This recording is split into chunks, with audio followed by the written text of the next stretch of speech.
Hello नमस्कार जय हिंद साथियों, आप सभी का परीक्षा परी पर मैं रामप्रसाद सिसोदिया हार्दिक स्वागत करता हूं। आई होप आप सभी अच्छे होंगे। और एमपी पुलिस के पेपर चल रहे हैं, तो आपको पता है एक नया चैप्टर निकल के आया रीजनिंग का, मेंटल एबिलिटी। यहाँ से हर एक शिफ्ट में आपके तीन चार प्रश्न पूछे जा रहे हैं। और ये चैप्टर इतना आसान है, बस आप एक बार देख लोगे ना इस वीडियो को तो समझ लो कि एमपी पुलिस में आपके 4 प्रश्न पक्के हो जाएंगे। तो पेपर देने जाने से पहले आप इस वीडियो को जरूर देख जाना, आपको काफी हेल्प मिलेगी। तो सबसे पहले हम बात करते हैं कि मेंटल एबिलिटी में प्रश्न आते कैसे। इसमें क्या है, एक सिचुएशन दी जाती है, फिर आपको सिचुएशन पे आपका रिप्लाई देना होता है कि आप ऐसी कंडीशन में क्या करेंगे। तो चलिए एक एक करके प्रश्न हम लेते हैं और प्रश्नों की शुरुआत करते हैं। तो सबसे पहला प्रश्न ये है क्या कहता है प्रश्न आपसे कहता है कि आपको नकदी, क्रेडिट कार्ड और आईडी के साथ एक बटुआ मिलता है। सबसे नैतिक और जिम्मेदार कार्रवाई क्या होगी। यानी आपको एक बटुआ मिलता है तो आप क्या करेंगे भाई उसका।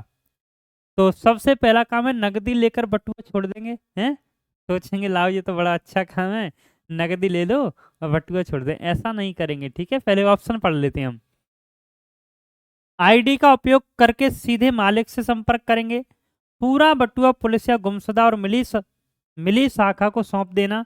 आईडी पर दिए पते पर खुद मालिक को खोजने का प्रयास करना। देखो खुला, ये तो बिल्कुल गलत है। पहला वाला आपका स्पष्ट गलत हो गया। यहाँ पे ये देखते हैं बेस्ट सही कौन सा है। नगदी लेकर बटुआ छोड़ देंगे ना, गलत काम नहीं करेंगे। हमेशा इस सवाल में आपको पॉजिटिव काम करना है, यानी अच्छा काम करना है, ठीक है। और प्रशासन के अनुसार काम करना है ना। ये नहीं कि अपनी मर्जी से के दो लोग लड़ रहे हैं तो लाओ आपको शांति कराने के चक्कर में लाओ मैं खुद अपने हाथ सेक लूं, ऐसा काम नहीं करना है ना। तो यहाँ पे हमेशा आपको पॉजिटिव सोचना है। आईडी का उपयोग करके सीधे मालिक से संपर्क करना, ये बात कहीं तक सही हो सकती है, पर पहले और हम बढ़ते हैं। पूरा बटुआ पुलिस या गुमशुदा और मिली शाखा को सौंप देंगे। जब पुलिस को सौंपते हैं वो अपना बटुआ पहुंचा देगी। तो ये हमारा सबसे बेस्ट सही है यहाँ पे। तो ऑप्शन नंबर सी आपका करेक्ट आंसर हो जाएगा। और देखते हैं और कैसी कैसी कंडीशन बन सकती हैं। एक टीम सदस्य लगातार खराब प्रदर्शन कर रहा है, यानी कोई टीम है उसमें एक सदस्य लगातार खराब प्रदर्शन कर रहा है। आपका पहला दृष्टिकोण क्या होगा। यानी जैसे कोई टीम है क्रिकेट की या किसी फुटबॉल की, कोई भी टीम है उसमें एक खिलाड़ी है उसका लगातार खराब प्रदर्शन आ रहा है, आप ऐसी कंडीशन में क्या करोगे। सबसे पहला, टीम सदस्य को सार्वजनिक रूप से डांटेंगे। ये तो भाई बिल्कुल गलत है कि उसकी आप भरी में बेइज्जती कर रहे हो, भरी समाज में, ये तो स्पष्ट गलत हो गया। व्यवहार को नजरअंदाज करेंगे, ये भी नजरअंदाज तो नहीं कर सकते। अगला, किसी भी समस्या को समझने के लिए टीम सदस्य निजी तौर पर बात करेंगे। भाई उससे पूछें क्या समस्या आ रही है, क्या दिक्कत है कि तुम्हारा प्रदर्शन खराब हो रहा है। तो उससे पूरी राय जानेंगे, क्या दिक्कत है, क्या कमी आ रही है ना, कैसी समस्या है। तो पूरी समस्या जानेंगे, समस्या जान के उसका निपटारा किया जाता है। तो हमेशा सबसे पहले समस्या जानने की कोशिश करेंगे आप, ठीक है। अगला, समय संवेदनशील परियोजना के दौरान एक प्रमुख टीम सदस्य बीमार है, आप स्थिति को कैसे संभालेंगे। जब सदस्य बीमार हो गया टीम का तब आप क्या करेंगे। अपने पर्यवेक्षक को देरी के बारे में सूचित करेंगे। समय सीमा को पूरा करने के लिए कार्यों को फिर से सौंपे और प्राथमिकता देंगे। बीमार सदस्य के सभी कार्य स्वयं पूरे करेंगे, परियोजना को रोक देंगे। तो समय सीमा को पूरा करने के लिए कार्यों को फिर से सौंपें और प्राथमिकता देंगे। तो ये आपका करेक्ट आंसर हो जाएगा। अगला प्रश्न, आप अपने बॉस को वरिष्ठ प्रबंधन को एक झूठी रिपोर्ट लिखते हुए देखते हैं, आपको क्या करना चाहिए। यानी आप अपनी ऑफिस में क्या करते हैं, जो आपसे वरिष्ठ जो आपका बॉस है वो आपका जो और ऊपर अपनी जो रिपोर्ट पहुंचा रहा है उसमें वो चीज़ें गलत गलत लिखता है या गलत रिपोर्ट देता है। तो आप क्या करेंगे, आप अपने बॉस के वरिष्ठ प्रबंधन को एक झूठी रिपोर्ट लिखते हुए आप क्या करेंगे। तो सबसे पहले ऐसा सवाल आए तो सबसे पहले आप जांचें क्या वो झूठी रिपोर्ट लिख रहा है, उसके बाद वो करेंगे काम। ये नहीं कि झूठी रिपोर्ट लगा सीधी कार्रवाई कर, तो क्या बात है वो सही भी तो हो सकती है।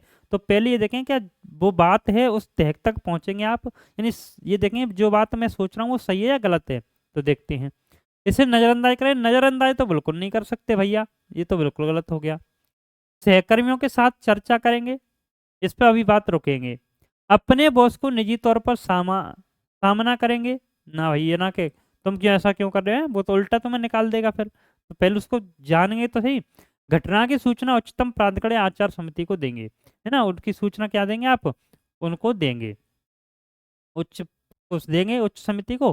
तो वो उस पर देखेंगे कि बात गलत है तो सही है ना, और बात गलत है तो आप उच्च समिति को ही तो देंगे, खुद तो निर्णय नहीं ले सकते क्योंकि वो आपका बॉस है, वो उल्टा आपको डांट के निकाल देगा। तो ऐसी कंडीशन में आप क्या करेंगे, अपने उच्च अधिकारियों को सूचना देंगे।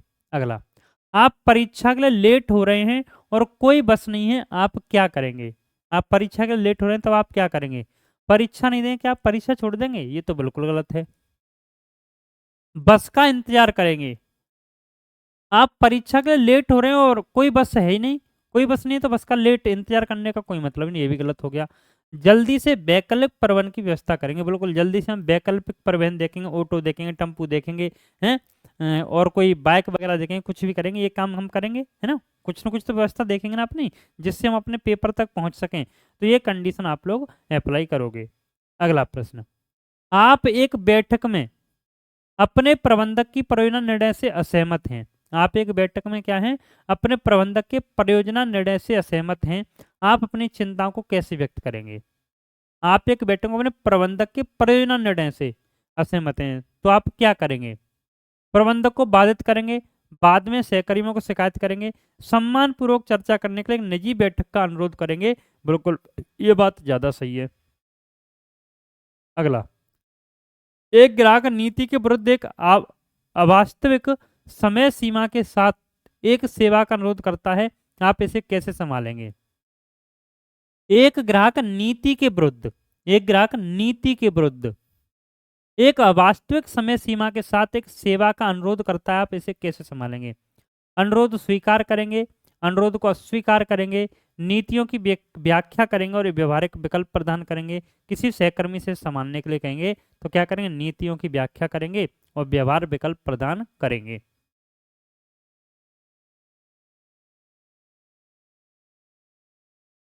एक गेट टुगेदर में मोमबत्ती से आपकी दोस्त के स्कार्फ में आग लग जाती है, यानी मोमबत्ती से किसी आपकी दोस्त उसके स्कार्फ में आग लग जाती है, आप क्या करेंगे?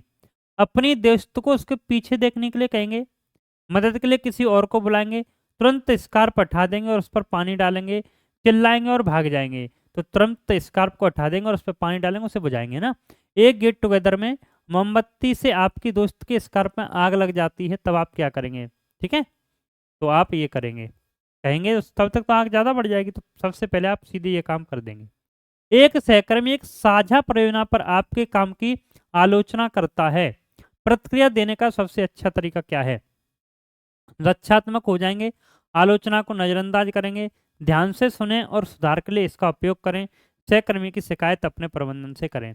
तो ये एक प्रश्न मैं आपको देता हूँ, इसका आप आंसर कमेंट बॉक्स में बताना, देखते हैं आप लोग कर पा रहे हो, सीख पा रहे हो या नहीं सीख पा रहे हो। ठीक है, सभी स्टूडेंट कमेंट बॉक्स में जरूर आंसर करें कि 9 नंबर का आंसर कमेंट में सर ये है। ठीक है, कमेंट में सभी आंसर बताएंगे और मैं फिर कमेंट में आंसर आपको पिन करूंगा जरूर।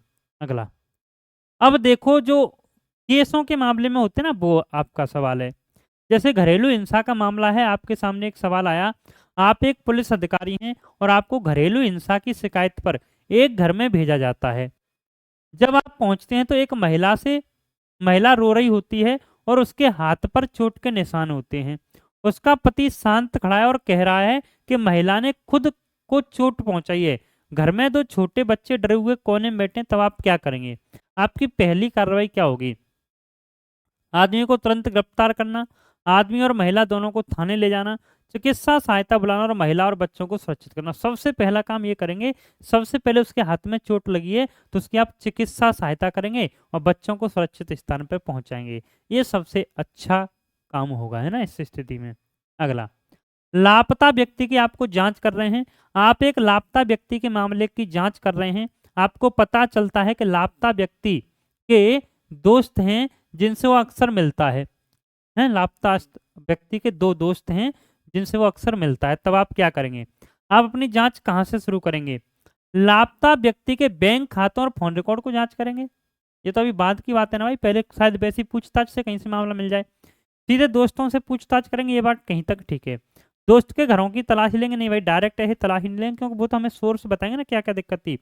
दोस्त के पड़ोसियों से बात करेंगे नहीं, ये भी नहीं। तो क्या करेंगे? सीधे दोस्तों से पूछताछ करेंगे, हाँ भाई क्या कैसा मामला था, क्या था, है ना, कहाँ कहीं आता जाता था, ये सब चीजें उनसे आप पता करेंगे। अगला, चोरी का मामला है, एक घर में चोरी की रिपोर्ट आती है। घटना स्थल का निरीक्षण करने पर आपको टूटे हुए ताले, बिखरे हुए सामान और पीछे के दरवाजे पर एक आंशिक जूते का निशान मिलता है, तब आप क्या करेंगे? मालिक से पूछताछ जारी रखेंगे, जूतों के निशान का माप लेना और तस्वीर खींचना, पड़ोसियों से बात करना, चोरों को तुरंत खोजने के लिए गश्त बढ़ाना। तो सबसे पहले जूतों के निशान को माप लेना और तस्वीर खींचेंगे, उसके बाद आप क्या करेंगे? चोरों को खोजना स्टार्ट कर देंगे। तो ऑप्शन नंबर 20 का आंसर हो जाएगा। तो ये आपका मेंटल एबिलिटी रीजनिंग का चैप्टर, यहाँ से 4-5 प्रश्न आ रहे हैं। तो आई होप ये 12 प्रश्न मैंने कर लिए जिस टाइप के प्रश्न आपके पेपर में आ रहे हैं। तो इनसे आपको अंदाजा लग गया होगा कि किस तरीके के प्रश्न हैं, कैसे हमें करने हैं, ठीक है। और इसी तरीके से रीजनिंग में या मैथ में जो आपके और जो नए चैप्टर आ रहे हैं उनको भी मैं आपको प्रोवाइड कराता रहूँगा। तो आप इसके लिए हमारे परीक्षाप्री चैनल को सब्सक्राइब कर लें, जिससे आपको हमारी क्लास का नोटिफिकेशन मिलता रहे, ठीक है। और मैंने जिसके MP पुलिस के लिए 2 आपकी मैराथन कराई थी 1.5 घंटे की, एक मैथ की एक रीजनिंग की। पेपर से पहले आप जरूर देख लेना। और रीजनिंग में आपकी पजल आ रही है तो कोई भी मेरा जो ऑल इन वन नाम की सीरीज है रीजनिंग की, कोई भी एक क्लास आप देख लेंगे, ठीक है। या पहली क्लास या दूसरी क्लास देखना ऑल इन वन की, तो उस क्लास से आपके 4-5 प्रश्न की आपको हेल्प जरूर मिलेगी, ठीक है। जो आपकी पजल आ रहे हैं रेलवे के जो मैंने सीरीज कराई है ना PYQ मैथ रीजनिंग वाला, कोई भी एक सीरीज देख लेंगे तो जो पजल आपकी आ रही है वो वहाँ से बन जाएंगी, ठीक है। चलिए ठीक है, धन्यवाद। मिलते हैं नेक्स्ट क्लास में, तब तक के लिए thank you, take care and bye bye.